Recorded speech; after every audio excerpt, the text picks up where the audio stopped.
بسم الله الرحمن الرحيم. اللهم صل على محمد وآل محمد. شلونكم بنات؟ إن شاء الله تكونون بخير. مثل ما وعدتكم طبعا إنه أسوي لكم ردن أو كم المروحة بالورقة، فاليوم راح أسوي لكم إياه بالورقة، وأتمنى يعني همين تفتهمون عليه ويكون واضح. بنات هسه نفترض يعني هاي الورقة هي القماش، نفرض أنتي أخذتي من القطعة 50 للردن، لازم تكون المسافة من هاي الجهة أيضا 50. العفو، لازم تكون ضعفها، لأن انتي تردين ردنين. إذا منك 50 لازم منا 100.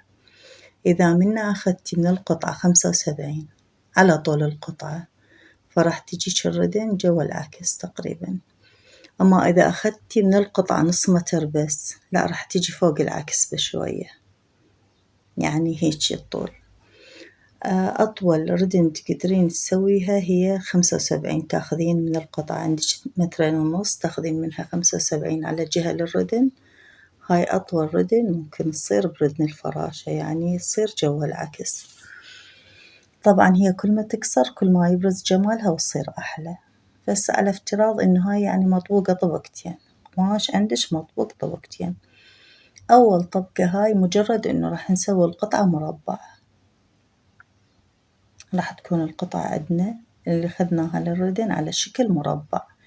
قلتلكم إحنا لازم يكون القماش اللي عندنا على شكل مربع. انتبهوا لي بنات، هنا هسه بمجرد إحنا سوينا عندنا مربع، هاي الزيادة اللي راح تطلع عندنا لي جوا، هاي بعد ما نحتاجها. شوفوا بنات، هنا لنفرض أخذتي 75، هنا لازم يكون على طول القطعة 150. ما تقصين من طول القطعة، هي القطعة مو 2.5 متر، عرضها 150، فأنتي تعوفين إذا أخذتي 75 على عرضها تعوفيها القطعة، راح تطلع عندك ردن جوا العكس. أما إذا تاخذيها 50 فراح تكون فوق العكس بشوية. هسه شوفوا بنات، سويت مربع، هذا اللي راح أشره، هذا زيادة ما نحتاجها، ترجين تقصي انتي. هذا اللي أشرته بالخط هذا زيادة عندنا، ترجين تقصي، ترجين تعوفيه، هو راح ينقص تلقائيا من تأشرين وترسمين على الردن. شوف بنات، هسه صارت عندنا هاي الجهة مسدودة، جهة مسدودة، وصار عندنا مربع، سوينا مربع هسه احنا، فراح نطبق المربع بعد طبقة من الجهة المطبوقة ما بيها، يعني ثانية طبقنا من الجهة هاي، شوفوها اللي بيها الثانية طبقنا. هذا ثاني مثلث هنا سويناه، أول مثلث حددنا المربع، وهذا ثاني مثلث سويناه. صارت عندنا جهة مغلقة نهائيا، جهتين مفتوحة، وهاي الجهة اللي بيها الزيادة هاي ما علينا بيها. شوفوا بنات، صارت عندنا هاي الزيادة قلتلكم ما علينا بيها، وهاي الجهة المغلقة، وهاي الجهة منا. شوفوا منا بنات صار بيها، يعني ما تقدرون تأشرون هسه الطريقة. ليش؟ لأن الأضلاع مو مستوية، أضلاع المثلث ما مستوية، فيعني ما يصير تأشرون بهالمرحلة. ترجعون تطبقوه بعد مثلث، تجيبون الجهة المطبوقة على الجهة اللي بيها ثنيتين، يعني ثانية يكون واضح. الزيادة هاي ما علينا بيها أبد، ما نلعب بيها ولا يعني نجي يمها، احنا الطبقات عندنا كلها على الثانيات. هاي نقدر نقصها قلتلكم، ونقدر نقص، راح طبقتكم على هاي الجهة عم تكون واضح. شوف حطيت بين لكم الزيادة. هسه منين تبدون بنات تقيسون؟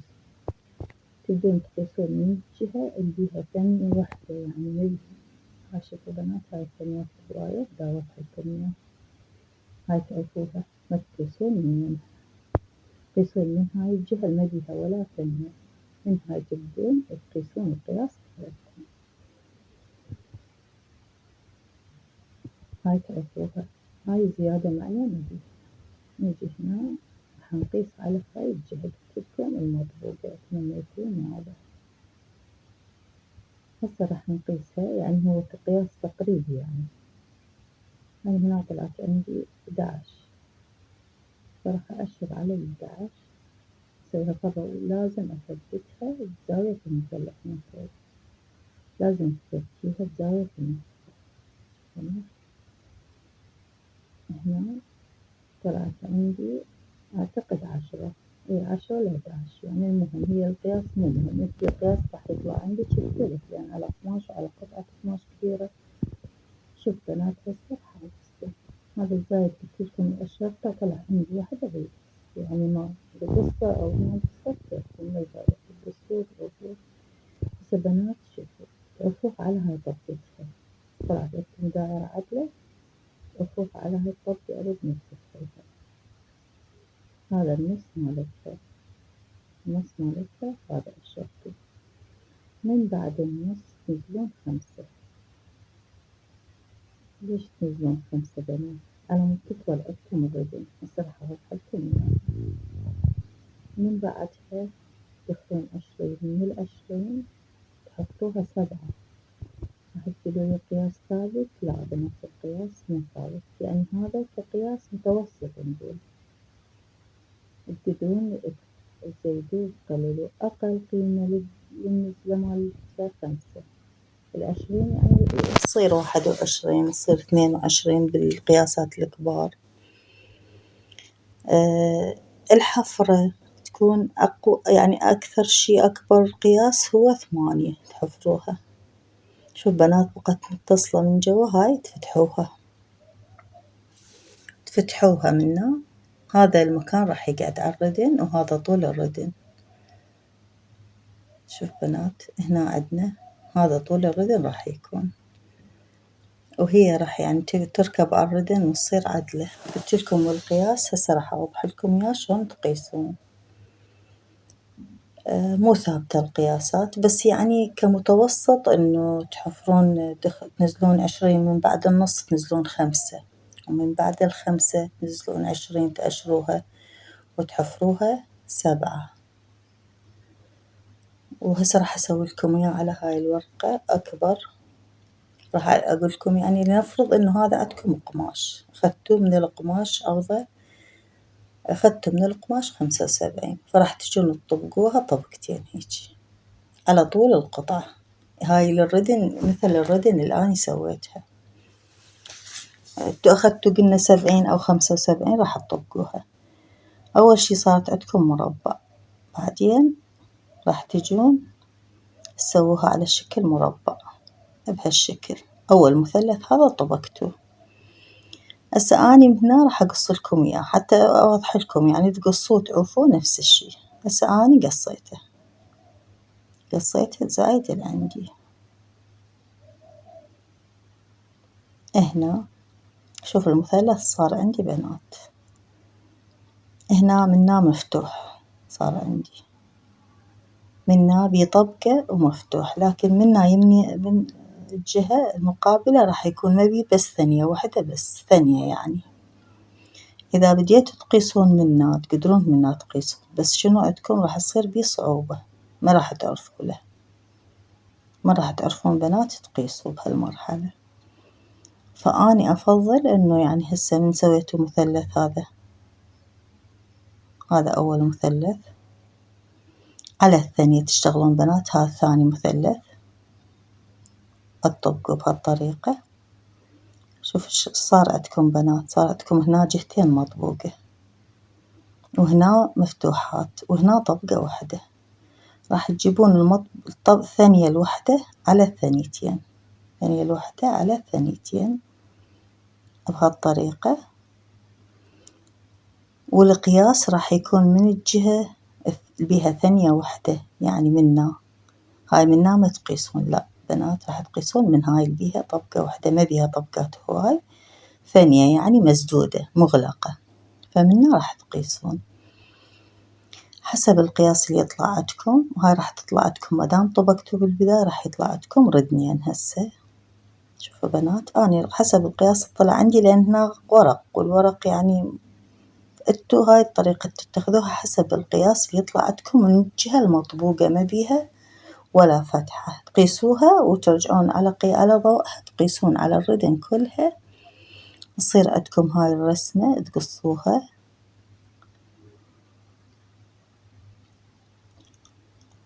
تقصوها راح يطلع عندكم قطعتين مال الردن.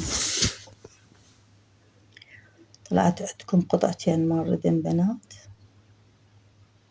شوفوها نصف دائرة. بهالمرحلة تعوفوها يعني ما تفتحوها، هذا النصف مالتها تنزلون منه 5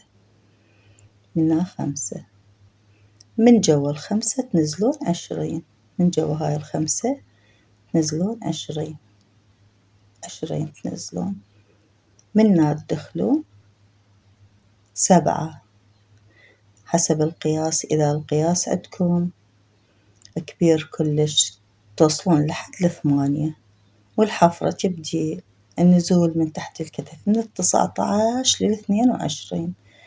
أكبر قياس عندكم تسوون النزلة من بعد ال5 22. هاي تفتحوها منا وجهزت عندكم الردن. أتمنى تكون واضحة، ولا تنسون بنات تشتركون بالقناة. شوفوا بنات الورق يعني مو مثل القماش، فراح أحاول يعني أوضح لكم شكلها شلون راح تصير. منا يعني من هاي هذا راح يكون طول الردن، هذا راح يكون طول الردن منا، ومنها هاي راح تقعد على الردن، هاي راح تقعد على الردن منا، راح تصير يعني على حفرة الإبط. هاي راح تقعدوها على حفرة الإبط، هاي راح تنزل جوا الإبط، تبقى مسافة منا. هذا اعطينا 5، ليش اعطينا 5؟ راح تطول عندنا الردن، راح تطول عندنا الردن بهاي ال5. إذا عفنا ال5 لا راح يعني تصير ذيك الجهة اللي بيها الحفرة أطول. فإحنا هسه من اعطينا هاي ال5 طولنا الردن شوية. شوف بنات طولت عندنا الردن شوية، والجهة ذيك المقابلة اللي بيها الحفرة قلت، يعني ما راح تظل واقعة من جوا الإبط الردن. هاي ال5 ناخذها لهذا السبب، حتى لا تظل واقعة من جوا الإبط ومسافتها طويلة. بينما ليش ما هذا الطول نذبه على الردن، فذبيناه على الردن من بعد النص نزلنا بهاي الجهة 5، يلا حفرنا الحفرة. هذا طول إجا للردن زاد طولها. شوفوا بنات هسه راح أرجع لكم هاي حتى تعرفون إذا سمينة شلون تحفرولها، إذا ضعيفة منا تدخلون قلنا 20، إذا سمينة 22، والدخلة مالتها تدخلون 8 يعني تكبر عندكم الحفرة. القياس يكون يا أما 20 في 5 أو 20 في 6 أو 20 في 7 يعني إلى 8. وتقدرون الحفرة هم تطولوها إذا سمينة اللي يعني تردوها إلها تجيكم أو الزبونة أو إلكم، فتسووها 22 الحفرة هم ترهم، وراح تقعد لكم على الردن فيت. منا راح تقعد على الردن، منا راح تصير على الردن هيج الورق يعني. ومنا هذا راح يكون طول الردن، هذا راح يكون بنات طول الردن. أتمنى تكون واضحة لكم وافتهمتوها. شرحتها بشرح واضح ومفصل، وأتمنى تعجبكم أو تفتهموها وتطبقوها وتشتركون بالقناة وتخلولي لايك. مع السلامة.